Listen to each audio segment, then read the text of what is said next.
6 Minute English. From BBC Learning English. Hello and welcome to 6 Minute English. I'm Dan. And I'm Rob. So Dan, what's... Oh, sorry. Oh, it's my wife. Hang on. You didn't answer. Well, don't take this personally, Dan, but I'm not exactly crazy about someone eavesdropping on my phone call. If you eavesdrop on something, you secretly listen to someone's conversation. Some things are private, you know. Oh, of course. I totally understand. One quick question for you, though. Do you have a smart speaker? You know, like Google Assistant, Amazon's Alexa, or Apple's Siri? Oh, sure, yes, I've got one. It's great. I can ask it all sorts of questions. It tells me about the news and weather. It plays music when I want. It does all sorts. You just give it a voice command and it does what you want. So it can hear you, can it? Of course. How else can you give it a voice command? All the time? Well, I assume so. So how do you know it's not eavesdropping on you?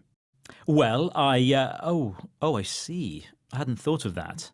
Well, that's our topic for this 6 Minute English. How safe is your smart speaker? However, before that, here is our quiz question.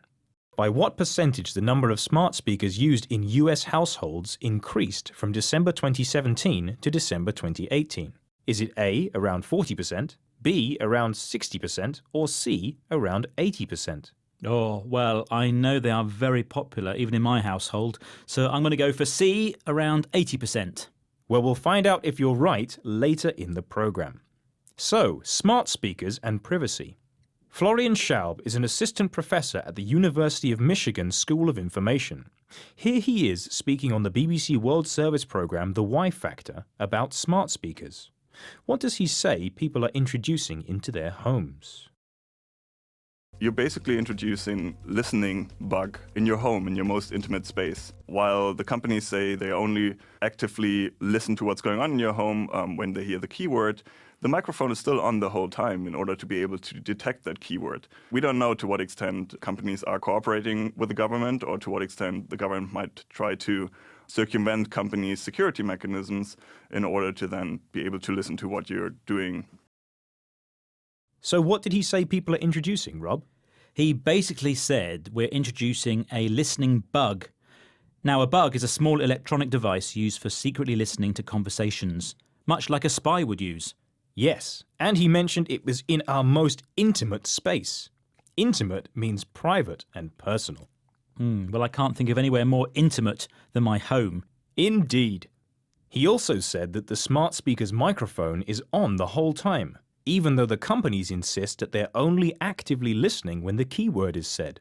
Yes, he suggested that we can't know how far a company might be cooperating with the government to eavesdrop on people. Or whether a government might be circumventing a smart speaker's security and listening in anyway without the company or owner's permission.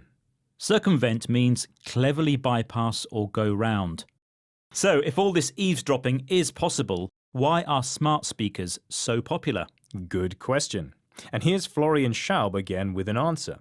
He conducted a study on people's attitudes to privacy when it came to smart speakers. How do people feel about having a smart speaker that could eavesdrop on them? What we often saw is people just being resigned to this is the trade-off they have to make if they want to enjoy the convenience that a smart speaker provides to them.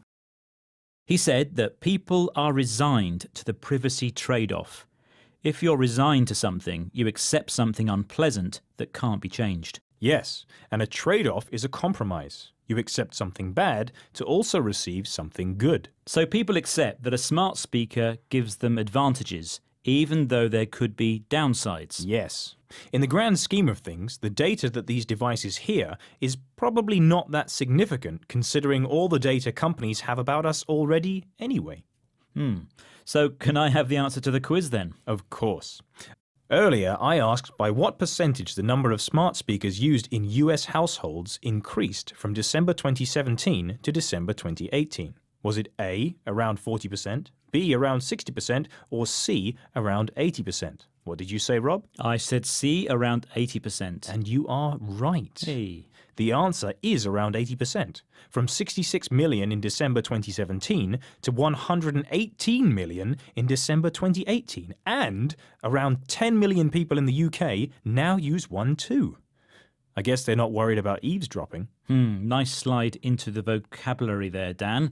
If someone eavesdrops on you, it means they secretly listen to your conversation. They could be eavesdropping on you through a bug, which is a small electronic device used to secretly listen to conversations. Yes, they may have bugged your most intimate or private and personal spaces. Next, we had circumvent. If you circumvent something, such as security, you cleverly bypass it or go around it. Then we had resigned. If you are resigned to something, it means you accept something unpleasant that can't be changed. And lastly, we had trade-off. A trade-off is a compromise. You get something good, but you also get something bad. Right, like 6 Minutes English. A great discussion and vocabulary, but the trade-off is it only lasts 6 minutes. Which is just about now, actually. Time to go. So, until next time, find us all over the place online and on social media. Just search for BBC Learning English. Bye for now. Goodbye. 6 Minute English. From BBC Learning English. Hello, this is 6 Minute English from BBC Learning English. I'm Neil. And I'm Sam. People collect all kinds of things for a hobby, from stamps and coins to comics and football stickers. Do you collect anything, Sam? I used to have a big collection of Pokemon cards, but I have no idea where they are now. Well, maybe you should start looking for them, because all kinds of collectibles, that's objects that people want to collect, are selling for big money on the internet. It's all part of a new tech craze called non-fungible tokens, or NFTs for short. Non-fungible tokens? Basically, NFTs are unique, one-of-a-kind items that can be bought and sold like any physical object, but only exist in the digital world. Tokens can be thought of as certificates of ownership for these virtual possessions. Okay. I understand the token part, but what does non-fungible mean? If something is fungible, it can be interchanged, like money, for example. With money, you can swap a £10 note for two £5 notes and it will have the same value. So something non-fungible cannot be interchanged with something else. Is that because it has special features that make it unique? Exactly. Imagine something totally unique like the Mona Lisa. You can take a photo of the painting or buy a copy of it, but there will only ever be the one original painting. I can see that the Mona Lisa is one of a kind and extremely valuable, but it's not for sale on the internet. True, but lots of other things are, from signed celebrity artwork to virtual football cards. NFTs are like autographed photos. Collectors want something no one else has, even though there's nothing physical they actually own and keep. And the value of NFTs is going up and up? Massively. A digital sticker of French footballer Kylian Mbappe recently sold for £25,000. Which reminds me of my quiz question, Sam. In June 2021, Sir Tim Berners-Lee sold the original source code he used to invent the World Wide Web as an NFT at a charity auction. The sale started at $1,000, but how much did the source code eventually sell for? Was it A, $5.4 thousand, B, $5.4 million, or C, $5.4 billion? If you're asking me how much the internet sold for, I'd say C, $5.4 billion. Okay, Sam, we'll find out later if that's right. So Tim Berners-Lee famously never made any money from the World Wide Web, insisting that his invention should be free for everyone. But the world of NFTs is controversial, and not everyone thinks Sir Tim should be getting involved. That's certainly the view of Shona Ghosh, technology editor at the Insider website, as she told BBC World Service programme Tech Tent. I think there's a balance to be struck between exploring new technologies, and Sir Tim Berners-Lee is an amazing figure, but NFTs are Wild West. Not everything associated with NFTs are rogue, but these so-called digital collectibles are going for lots of money. Internet NFTs are very new, and there are no rules controlling what can be sold and for how much, so Shona describes them as a Wild West. The Wild West means a situation where people can do whatever they want because there are no laws or controls, like the early history of the western part of the United States. She also calls some things about NFTs rogue, behaving differently from what's normal or expected, often in a way that causes damage. Love them or hate them, there are strong opinions on both sides of the NFT debate, as Rory Cellan-Jones, presenter of the BBC World Service's Tech Tent, explains. To some, NFTs are a brilliant innovation which has promised to put a value on those digital artefacts. To others, they're little more than a dubious pyramid scheme with a damaging impact on the environment because of the way the tokens are created. Some people are suspicious of the large amounts of money collectors are willing to pay, comparing NFTs to pyramid schemes, business tricks or scams where money is obtained dishonestly. But for others, NFTs are a legitimate and useful way to put a price on rare digital artifacts, items such as images, videos and music that are produced and stored as electronic versions. Items like, for example, the original source code for the internet. So how much money did Sir Tim Berners-Lee raise for charity when he sold it off, Neil? In my quiz question, I asked Sam how much the NFT for the original internet source code sold for at auction. And I said C, $5.4 billion.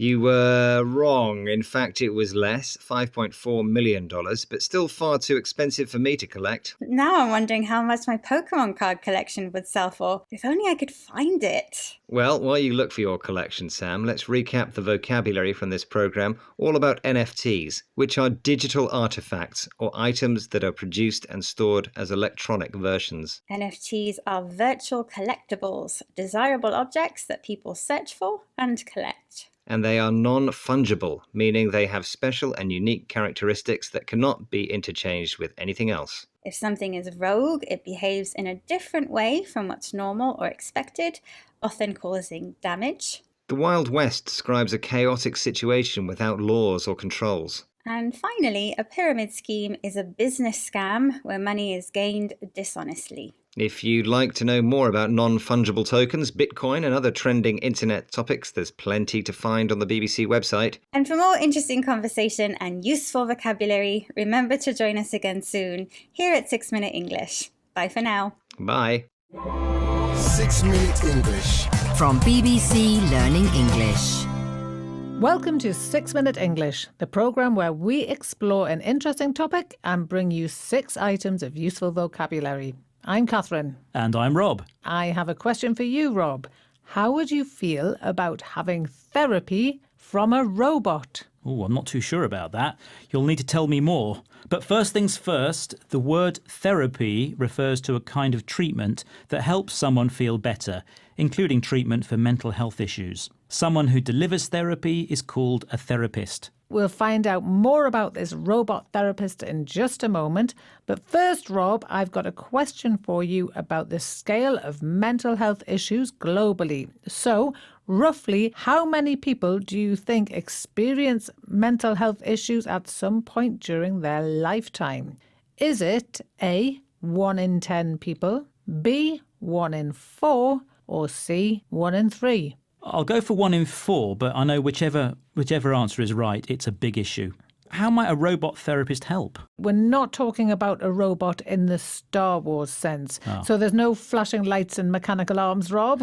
It's actually an app in your smartphone that talks to you, and it's called Woebot. Ah, so it has a sense of humour. Woe means sadness, so this is a woebot, not a robot. And it was developed by psychologist Dr. Alison Darcy from Stanford University in the US. Here she is talking to the BBC radio programme All in the Mind. Well, after you start an initial conversation with the Woebot and he'll take you through sort of what he can do and what he can't do, he'll just essentially check in with you every day and just give you the sort of figurative tap on the shoulder and say, hey, Claudia, how are you doing? What's going on in your day? How do you feel? So if you say, like, I'm really, really stressed out, Woebot might offer to help talk you through something. Woebot checks in with you every day and asks you how you are. So here, to check in with someone doesn't mean to register at a hotel with that person.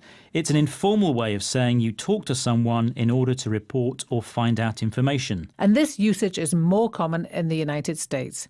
So, for example, I can't meet you today, Rob, but I'll check in with you tomorrow to see how the project's getting on.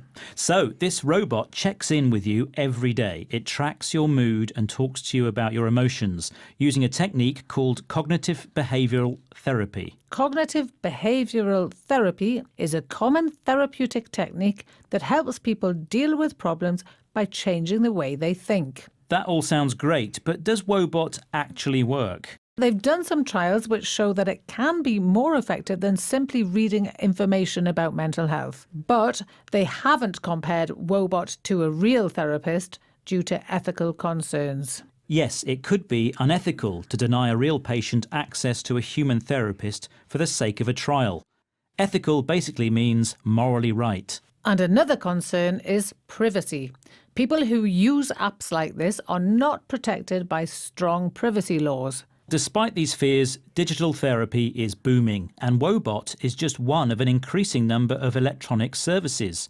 One reason for this could be using an app carries less stigma than maybe seeing a human therapist. And stigma refers to the negative associations that people have about something, especially when these associations are not fair. Even though mental health is now being talked about more openly than before, some people do still see mental health issues and therapy negatively.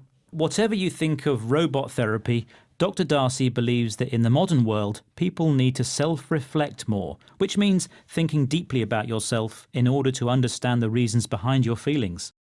The world that we live in right now is very noisy, particularly digitally. You know, since we've had these little computers in our pockets with us everywhere we go, there aren't that many opportunities for real silence or self-reflection. You know, even a commute on the tube might have been a moment to just take a second to yourself. But now that void can be filled always with super engaging content by looking at your phone. Darcy believes that we don't have much time for self-reflection because there are so many distractions in life, especially smartphones. After discussing all this, would you actually try a therapy app like this? Yes, I would actually. I think it might be quite helpful. And how about the question you asked me at the beginning of the programme? How many people experience mental health issues? The answer was 1 in 4, according to the World Health Organization and the World Federation for Mental Health. But the WHO say that as many as 2/3 of people never seek help from a health professional, with stigma being one of the main reasons. And just there we had the word stigma again. Let's now run through the other words we learned today. So we had woe, meaning sadness. I'm full of woe. Woe is me. Maybe you need some therapy. That's the process of receiving treatment for a particular health issue, especially mental health illness. And we had to check in with someone. After we finish this programme, I need to check in with the boss about my new project. We also had self-reflection. That's the process of thinking deeply about yourself. And finally, we had ethical. If you describe something as ethical, you mean it's morally right. So, woe, stigma, therapy, check in with, self-reflection and ethical. That's it for this edition of 6 Minute English. We'll leave you to self-reflect. And after you've done that, do visit our Facebook, Twitter, Instagram and YouTube pages. And of course our website. Bye for now. Bye-bye. 6 Minute English. From BBC Learning English. Hello, welcome to 6 Minute English. I'm Rob. And I'm Neil. Now, Neil, can you remember the first time you ever used the World Wide Web? Or, as we often call it, the Internet? And what you used it for? Oh, that's a good question. I do remember. And, well, nothing really changes, does it? Because I looked up pictures of cats. Cats. Very useful. Anyway, do you think the internet has generally been positive or negative for the world? Wow, now that is a big question. A huge question. I don't know if I can answer that. Well, one person who perhaps can answer it is the man who invented it, British computer scientist Tim Berners-Lee. We'll find out what he thinks has become of his child shortly. But before that, a question for you all. When did Berners-Lee first suggest the idea for what would become the World Wide Web? Was it A, 1985, B, 1989, or C, 1991? Tricky, but I think it's earlier than people think, so I'm going to go for 1985. Well, that was a long time ago, but we'll reveal the answer a little later in the programme. I think it's true to say that the internet has been one of, if not the most important technological developments, perhaps of all time. Would you agree, Neil? Well, it's hard to imagine living without it. Not impossible, but not nearly as convenient. These days, we take the internet for granted. We share our lives on social media and not just with friends and family. And that isn't always a positive thing, according to the father of the internet, Tim Berners-Lee. In a recent BBC Tech Tent programme, he talked about his concerns with the internet and particularly the companies that control its information. Companies which he calls internet giants. What does he say he thought these companies had to do? Initially, I felt the main thing that an internet giant had to do was to be neutral, just be a platform, and humanity, once connected by technology, will do wonderful things. And clearly, it doesn't work like that. If you connect humanity via Wikipedia, then they do produce, in general, wonderful things. If you connect people by a social network where they have anonymity, then it can bring out the very nastiest of people. So, what did he say he thought these internet giants had to do? He said that he thought initially that they just had to be neutral. Initially means at first, in the beginning. And it also suggests that later he changed his mind. Anyway, he said that he thought they just had to be neutral. Neutral here means that they didn't need to do anything. They didn't need to control the internet or information. He thought it would be a tool to connect people and ideas and information, and it would be wonderful. But it's not all good, is it? No. He does say that giving people access to sources of information is generally a good thing, but that when it comes to social networks, social media, people have anonymity. Anonymity? Yes. It means that on the internet, people can hide their true identity or personality. Some people write things that they would never say to someone in person because they think there will be no consequences. Berners-Lee says anonymity can bring out the nastiest side of people. People saying horrible and terrible things to each other. Berners-Lee does have some suggestions for how this could be changed, and it's based on the idea of likes and shares, which he calls kudos. What's his suggestion? The different social networks, the different platforms are in different situations. In some cases, they have acknowledged that there's an issue. I think they realize that the issue could perhaps be hugely ameliorated by tweaking the way the thing works, by changing the way retweets or propagated, or changing the way people get kudos. Give them all kudos for being constructive, for example. So how does he think companies could address the problem? Well, he says that some of the social networks have agreed that there is a problem and they know what could improve it.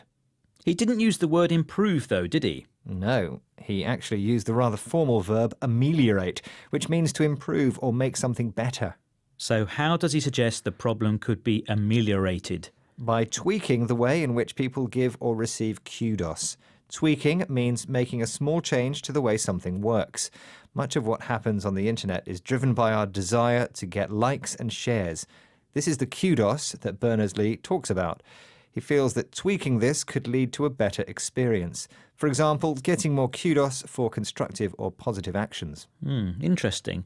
But I wonder who would decide if something is constructive. Well, that's another big question for another day, I guess. For now, though, let's have the answer to our small question.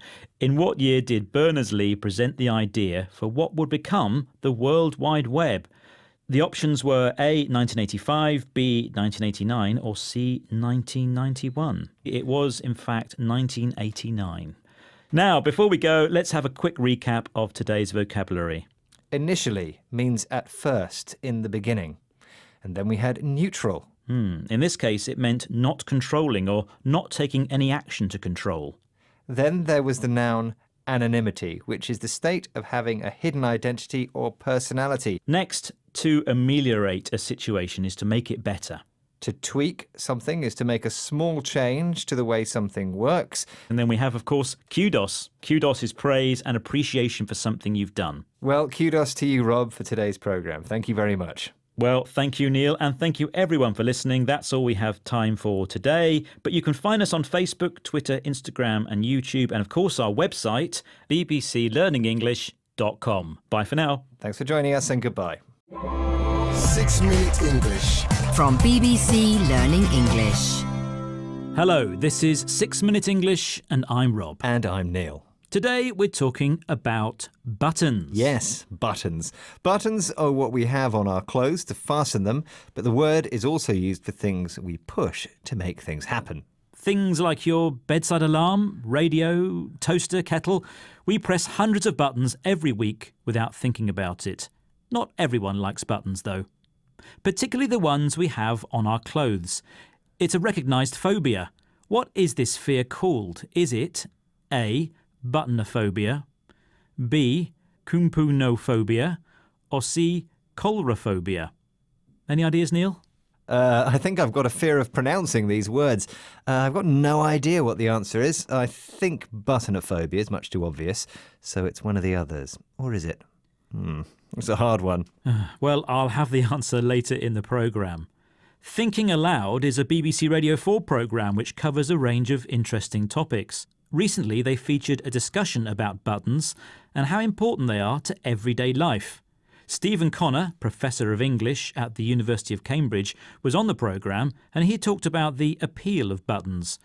What does he say about children and buttons? We do love buttons, and I think the pleasure and the temptation of buttons, this temptation, and everyone feels it, which is why buttons have to be very convenient. On the other hand, they have to be kept away from children, so they've got to be put high up on the wall. And buttons that really matter have to be made quite hard to push, like put behind glass or something. OK, what does he say about children and buttons? That they have to be kept away from them. As I said before, I loved pressing buttons as a child. I would press any that I saw, so important ones did have to be kept out of my reach. Yes, he said buttons are a temptation. A temptation is something that makes you want to do something, and it's often used when it's something you shouldn't really do.